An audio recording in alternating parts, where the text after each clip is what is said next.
अस्सलाम वालेकुम। अच्छा, तो कल हमने बात की थी अबाउट इलेक्ट्रोनेगेटिविटी और थोड़ा सा हमने जो है ना वो नेचर ऑफ बॉन्ड्स को पढ़ा था। आज हम इनको काफ़ी ब्रीफली पढ़ेंगे एंड देन हम इसको फर्दर कंटिन्यू करेंगे।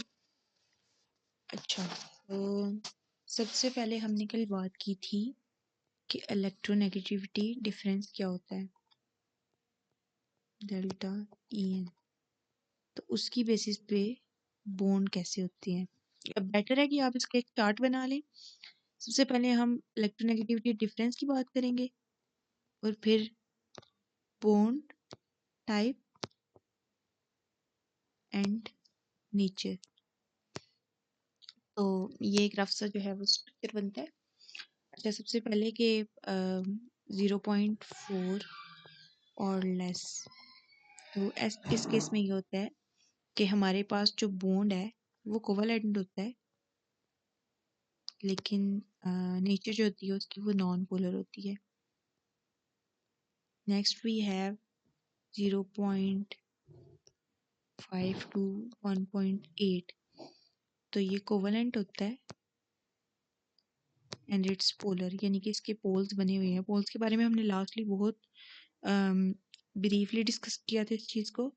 और नेक्स्ट जो होता है वो 1.8 और अबव होता है। इसमें जो बॉन्ड होता है वो हमारे पास आयोनिक बॉन्ड आता है, that is our strongest bond. और इसमें जो नेचर होती है that is polar obviously. So this was it. अब हम डिफरेंट एग्जांपल से, आपकी बुक में 3 एग्जांपल्स कोट है, वैसे हमने ये चीज़ डिस्कस कर ली थी कि अगर एक मॉलिक्यूल होगा, मॉलिक्यूल हम उस चीज़ को कहते हैं कि दो सेम एटम्स हों। जस्ट लाइक O2 का मॉलिक्यूल होता है, Cl2 का मॉलिक्यूल होता है, F2 का, फ्लोरीन का F2 का मॉलिक्यूल होगा, और भी इसके अलावा काफ़ी सारे हैं। तो मॉलिक्यूल्स में क्या होता है कि we have always delta E N is equal to 0, क्योंकि दोनों सेम है तो इनमें डिफरेंस तो इलेक्ट्रोनेगेटिविटी का नहीं आएगा ना, चाहे कोई कितना भी लाइक इलेक्ट्रोनेगेटिव एटम क्यों ना हो। नाउ आल्सो दैट, एक तो ये पॉइंट था, और उसके अलावा हमने लास्ट टाइम एक और चीज़ डिस्कस की थी एंड डेट वाज के फ्लोरीन है जो हमारा, that has the maximum electronegativity और वो 4 होती है। तो हमेशा हर बॉन्ड में जहाँ पे भी हमारे पास कुछ भी होगा और उसके साथ फ्लोरीन होगा तो fluorine will be always the partial negative one and here is the partial positive. और ये कोई भी एटम होगा ये पॉजिटिव ही होगा, चाहे कोई लाइक सेकंड वाला भी होगा ना तो भी फ्लोरीन नेगेटिव ही होगा। अब हम बात कर लेते हैं हमारी सेकंड एग्जांपल की, दैट इज KCl। अच्छा, KCl में क्या होता है कि जो पोटाशियम है that has the electronegativity of 0.82, और जो क्लोरीन है उसकी इलेक्ट्रोनेगेटिविटी होती है 3.16। तो इनका जो डिफरेंस ऑफ इलेक्ट्रोनेगेटिविटी है दैट इज इक्वल टू 2.34। तो 2.34 mean that the bond is polar and ionic in nature, क्योंकि हमने पढ़ा था ऊपर कि जो 1.8 से अबव होंगे जिनका electronegativity difference that are polar in nature और वो आयोनिक बॉन्ड होती हैं। इसी तरह से हमारे पास थर्ड एग्जांपल है हमारी, and from the third example we have HCl। HCl में जो हमारा हाइड्रोजन है that has the electronegativity of 2.2। ये कुछ एटम्स हैं इनकी इलेक्ट्रोनेगेटिविटी आपको आनी चाहिए, हेलोजन्स की आनी चाहिए, हाइड्रोजन की, कार्बन की, इन सब की जो इलेक्ट्रोनेगेटिविटी है ना, you have to make sure कि आपको ये ना फिंगर टिप्स पे हो। ऑल्दो समटाइम फेडरल वाले जो है वो क्वेश्चन के साथ इस चीज़ को मेंशन कर देते हैं, लेकिन you have to make sure कि अगर वो मेंशन नहीं कर रहे तो आपको आती हो। और ये है 3.16। तो इनका जो इलेक्ट्रोनेगेटिविटी डिफरेंस है that is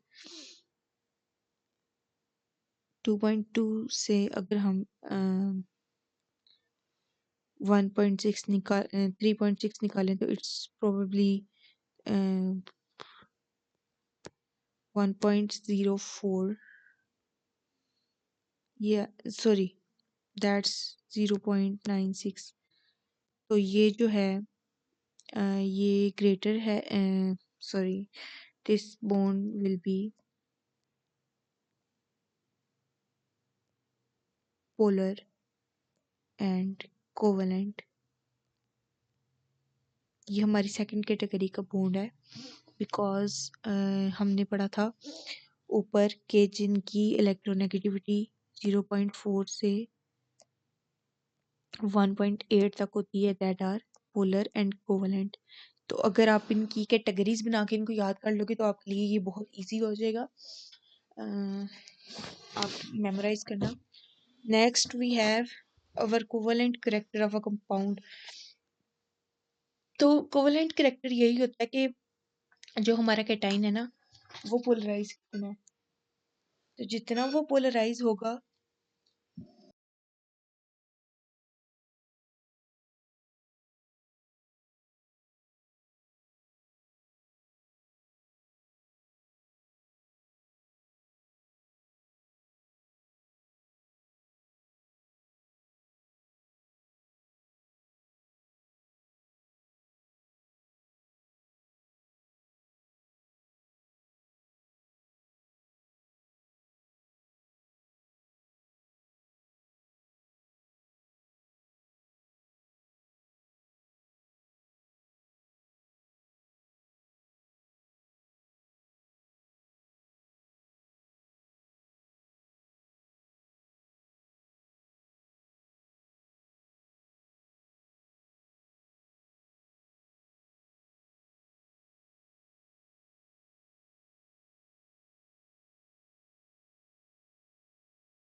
sorry there was a network issue. तो हम ये चीज़ डिस्कस कर रहे थे कि अगर हमारे पास अब इसको कैटेगराइज कर लो कि अगर तो हमारा जो डिफरेंस है वो कैटेगरी 1 में आ रहा है तो हमारे पास कौन सा बॉन्ड होगा, एटम की नेचर क्या होगी। तो आपके लिए ना ये चीज़ें याद करना काफ़ी इजी हो जाएंगी। Then moving forward we have the covalent character. तो कोवेलेंट कैरेक्टर ये होता है कि जो कैटाइन है ना वो कितनी उसकी पोलराइजिंग पावर कितनी है। लाइक जो हमारा पार्शियल पॉजिटिव है cation, cation that is our partial positive, वो कितना पोलराइज हो सकता है। वो नेगेटिव को कितना compete कर रहा है। अब let's say we have two thing two atoms, any of the two. Let's say we have hydrogen and let's say we have fluorine। तो ये डिपेंड कर रहा हो, कोवेलेंट कैरेक्टर हमारे पास होगा कि कैटाइन जो हमारा है इसकी पोलराइजिंग पावर कितनी है, which depends upon oxidation state। Oxidation state आपने पहले भी पढ़ा हुआ है, दैट इज द लाइक उसका उस स्पेसिफिक कंपाउंड में क्या रोल है, नंबर ऑफ इलेक्ट्रॉन्स की टर्म में। लाइक इसने कितने गेन किए हुए हैं, कितने लूज किए हुए हैं, इसकी स्टेट क्या है। तो दैट्स इट्स ऑक्सीडेशन नंबर के जो कि रिप्रेजेंट कर रहा होता है। अगर तो ये +1 है तो that mean it's giving an electron, and अगर ये -1 है तो that mean it's taking 1 electron. तो ये जो है ना, ये इसने गेन किया हुआ है या इसने लूज किया हुआ है, ये पोलराइजिंग पावर पे डिपेंड कर ये इसकी ऑक्सीडेशन स्टेट होगी, और जितनी इसकी ऑक्सीडेशन स्टेट होगी दैट मीन्स कि ये इतना पोलराइज हुआ हुआ है और इसकी पोलराइजिंग पावर इतनी है, और उतना ही जो है ना उसका कोवलेंट करेक्टर भी होगा। अगर लेट्स से हाइड्रोजन ने हाइड्रोजन +1 है here, hydrogen is +1 and we have fluorine as -1, तो हम देखेंगे कि फ्लोरीन के कंपैरिजन में इसकी पोलराइजिंग पावर कितनी है, उतना ही उसका कोवलेंट करेक्टर भी होगा। आगे उसने एल्यूमिनियम की एग्जांपल ली हुई है। उसने कहा है कि जो पहले इसने जो है ना वो ट्रेंड शो किया हुआ है। तो हम अगर left to right in period जाते हैं तो कोवेलेंट कैरेक्टर इंक्रीज करता है। अब ये इंक्रीज की रीज़न यही होती है कि ऑक्सीडेशन स्टेट जो होती है ना वो इंक्रीज कर रही होती है। ऑक्सीडेशन स्टेट मींस कि इसके पास इतने वैलेंस इलेक्ट्रॉन हैं जो ये दे सकता है। अब वो कितने देगा ये तो उस पे डिपेंड कर रहा होता है। लाइक अगर हाइड्रोजन है तो हाइड्रोजन की यूजुअली ऑक्सीडेशन स्टेट होती है +1, तो +1 मींस कि ये एक इलेक्ट्रॉन दे सकता है, and if we have like +5 that means कि ये 5 इलेक्ट्रॉन दे सकता है। तो हम जब ओवर द पीरियड जाते हैं तो ऑक्सीडेशन स्टेट इंक्रीज करती है, और ऑक्सीडेशन स्टेट इंक्रीज करेगी तो दैट मीन्स इसकी पोलराइजिंग पावर इंक्रीज कर रही है, कोवेलेंट करेक्टर इंक्रीज कर रहा है।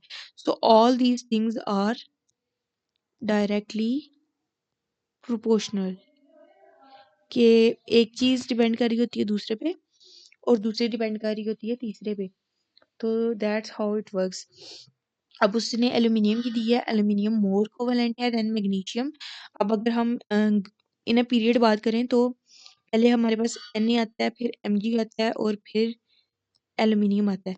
तो वो यही कह रहा है कि जो एल्यूमिनियम है ना it has more than Mg and Mg has more than Na। अब वो उसकी ऑक्सीडेशन स्टेट की बात कर रहा है। Na+1 होता है because it belongs to first group, and then we have magnesium that is +2 because it belongs to second group, and then we have aluminium that belongs to third group.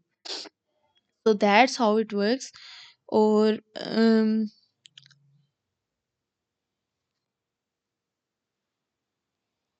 फिर वो आगे बता रहा है कि जितनी उसकी पोलराइजिंग पावर होगी उतना ही वो एनालाइज एनाइन को लाइक जो स्किन साथ कोई भी आइटम लग रहा है वो उसको पोलराइज कर पाएगा, और उतना ही उसका कोवेलेंट करेक्टर डेवलप होगा। Next is our dipole moment. Dipole moment is basically, अगर हम मैथमेटिकल टर्म में देखें तो dipole moment is the product of charge and their distance. Dipole moment,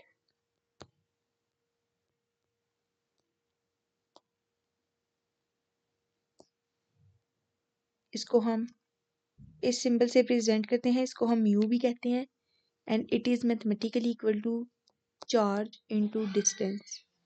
अब चार्ज हमारे पास पॉजिटिव भी होगा नेगेटिव भी होगा, इन दोनों का मैग्नीट्यूड कितना है and the distance between them. और इसका ऐसे यूनिट जो होता है ना that is debye. 1 debye is equal to 3.35 centimetre into 10⁻⁻30 centimetre, and it's very tiny, sorry coulomb metre. और इनका जो like the difference between the electronegativity defines the overall dipole moment and overall polarity। हमने पहले बात की थी कि कैसे जो इलेक्ट्रोनेगेटिव डिफरेंस है वो पोलैरिटी को डिटरमाइन करता है कि एटम पोलर होगा या नॉन पोलर होगा। जितना इलेक्ट्रोनेगेटिविटी डिफरेंस ज़्यादा होता है उतना पोल स्ट्रांग बनता है, उतना ज़्यादा वो एलिमेंट पोलर होता है, कंपाउंड पोलर बनता है। और यही चीज़ फिर जो है ना वो डायपोल मोमेंट भी डिटरमिन कर रहा होता है कि how much it's gonna be polar. अब इलेक्ट्रोनेगेटिविटी डिफरेंस की लास्ट वाले पैराग्राफ में बिल्कुल सेम चीज़ कह रहा है कि electronegativity difference between two atoms determines the bond polarity of a molecule. Greater the electronegativity difference between two molecules, greater will be the polarity of the bond, more ionic होगा. Ionic हमने बात की थी. Ionic bond is the strongest bond. So जितना वो ionic होगा that mean उतना वो strongest है, उतनी उसकी polarity ज़्यादा है. और जितना इलेक्ट्रोनेगेटिविटी डिफरेंस कम होगा उतना वो कोवलेंट नेचर में होगा. एंड कोवलेंट नेचर में होने का मतलब ये है कि it has like more, it is not as much strong, और वो उतना पोलर भी नहीं होगा जितना एक आयोनिक पोलर स्ट्रॉन्ग होता है. नेक्स्ट उसने polar and non polar covalent compound का बताया हुआ है. अच्छा ये इस थोड़ा क्रूशियल कॉन्सेप्ट है. In polar covalent compound, due to the electronegative difference, one atom is electronegative और वो दूसरे एटम का शेयर करता है और वो पोलर मॉलिक्यूल बनाते हैं. लेकिन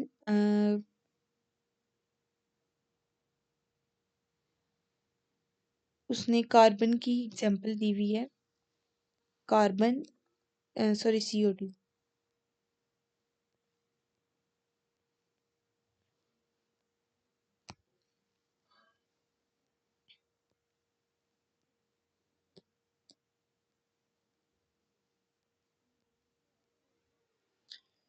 तो वो ये कह रहा है कि ये कार्बन पार्शियल पॉजिटिव है, ये नेगेटिव है और ये भी नेगेटिव है. पुल इस तरफ है, पुल इस तरफ है. हमने डिबाई के सिंबल की बात नहीं की. हम पोलर मूवमेंट को ना इस तरह से शो कर रहे होते हैं और जिसकी तरफ एरो का हेड आ रहा होता है ना, हेड मीन्स कि उसकी तरफ पुल कर रहा है, ये इलेक्ट्रॉन नेगेटिव है. लाइक अगर हम यहाँ पे अगर एरो लगा रहे हैं और वो ऐसा है तो that means this area is partial positive and this area is negative. और शेयर्ड जो पेयर ऑफ इलेक्ट्रॉन है ना, that is pulled toward this side. तो अब मैं क्लियर डायग्राम से आपको डेमोन्स्ट्रेट करती हूँ. C double bond O double bond O. अच्छा अब यहाँ पे क्या है कि हमारा carbon is partial positive and this is negative. अब ये इसको इधर पुल कर रहा है और ये इसको इधर पुल कर रहा है. ये दोनों बॉन्ड्स, अगर हम बॉन्ड की बात करें ना, तो both bonds are polar in nature. इनका इलेक्ट्रो नेगेटिविटी डिफरेंस इनको पोलर बनाता है. लेकिन अब two equal and opposite forces, ये दोनों एक दूसरे को कैंसिल आउट कर देती हैं. सो अगर हम ओवरऑल मॉलिक्यूल की बात करें तो that molecule is non polar. Because polar जो होता है ना वो अट्रैक्शन की वजह से होता है. अब यहाँ पे कार्बन इसको इधर जा रहा है. अब ये ऐसी है कि एक इधर फोर्स लग रही है और एक इधर लग रही है, तो ये positive negative cancels each other. That means कि जो हमारे पास एंड में रिजल्ट आता है ना, वो हमारा नॉन पोलर ही होगा. So that was a different concept. तो हमने देख लेना है कि फोर्स पुल किधर लग रहा है. अगर ये ऐसे होता कि दोनों सेंटर में आ रहे होते तो भी ये कैंसिल आउट हो जाते, और अगर ये दोनों ऑपोजिट पे जा रहे हैं तो भी ये कैंसिल आउट हो जाएंगे. अगर एक इधर है और दूसरा भी इधर है तो ये पोलर होगा. तो there was this was the difference कि जो है ना, how polarity differs polarity differs in a element, in a molecule and in a compound. कि बॉन्ड तो पोलर होगा लेकिन मॉलिक्यूल पोलर नहीं होगा. Next is assessment. इसमें उसने are you following molecule are polar and non polar. हम इसको जल्दी से फटाफट से कर लेते हैं.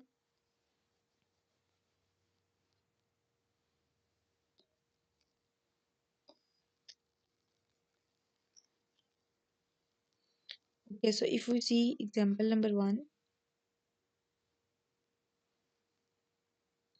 एग्जाम्पल नंबर वन में है Cl2। तो हमने पहले ये बात की कि दोनों इक्वल हैं, तो इनका delta electronegativity is equal to 0. That means they are non-polar.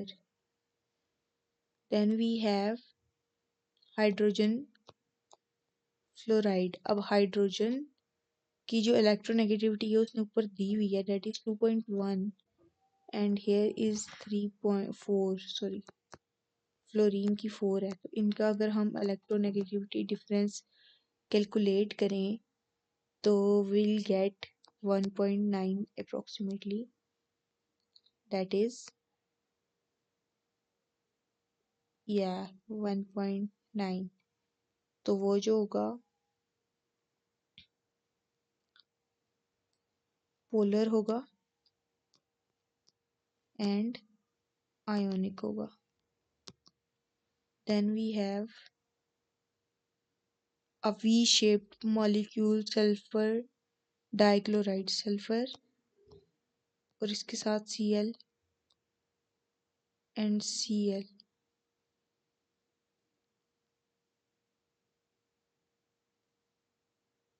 तो इसमें जो सल्फर की इलेक्ट्रोनेगेटिविटी है दैट इज 2.5 और क्लोरीन की नेगेटिविटी भी 2.5 है।